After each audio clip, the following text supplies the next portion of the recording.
The 1884 and 1885 Berlin Conference would not only be the birthplace of colonization, but also the conflicts within and without countries, state and ethnic groups that still exist to this day.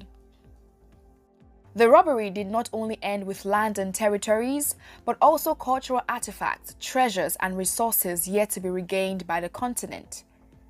It was obvious that the Europeans were wolves in sheep's clothing, fueled by the desire for acquiring Africa's natural resources for the betterment of their countries. As such, there was a need to secure their portions to maintain their industrial sector, which was just starting to grow. To achieve this, they had to secure African territories that would readily provide them with the resources they needed and a market for the goods they produced.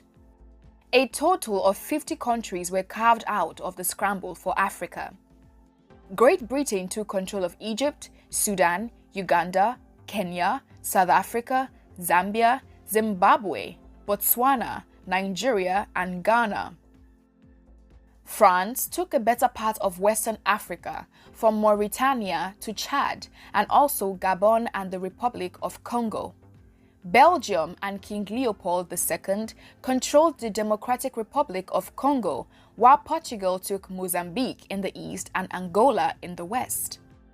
Italy got hold of Somalia, then known as Italian Somaliland, and a portion of Ethiopia later on.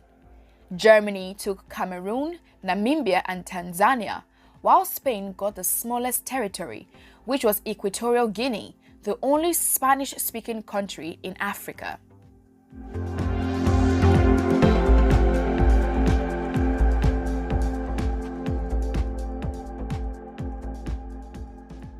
The Berlin Conference, which lasted for over 3 months, still evaded serious problems and questions that were left unanswered. Many of the representatives had not stepped foot on African soil and somehow assumed they could understand and manage the complexities of the African states. The sovereignty of the African states was not recognized, yet treaties were needed to be signed to legalize the relationship between both parties. This in itself was contradictory to the claims of the European states. Although the General Act seemed to prohibit the slave trade, it is on record that over 10 million Africans in the Congo area died under Leopold's leadership due to starvation, diseases, and war. The act was used to gain approval and legitimacy in the public eye by the European countries, but did not in any way alleviate the sufferings and conditions of the locals under their colonial masters.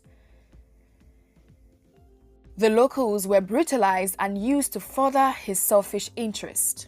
The concept of free trade was unrealistic, as many of the colonizing countries would not readily allow free trade within countries they had invested heavily in colonizing.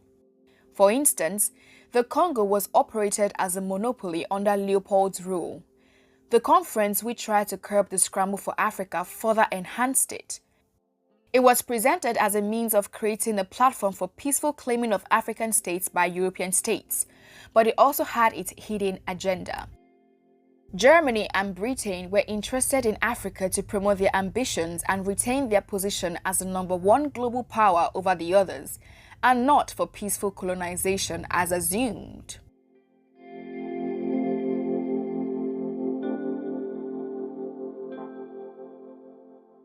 The Berlin Conference held entirely different consequences for the continents involved. For Europe, it was just a failed enterprise, while in Africa, it created long-lasting damage that is still visible to this day. Some of the damages done by colonization have been said to be too large to be repaired. Even after gaining independence, most of these colonized African countries are still ill-equipped to be well run by themselves. Greed and corruption are the order of the day, and conflict still exists within the African borders. Some African diplomats have called for redrawing the African map and redefining the boundaries laid by the colonial masters. But there are also fears that this might aggravate an already politically tense climate. These fears have created another group of the opinion that the colonial boundaries be respected. Nevertheless, This does not suffice for the damages that run deeper in the cracks within the continent. It has been 137 years since the Berlin Conference ended, and one can only help but wonder if Africa would ever recover from the effects of the European invasion and plunder.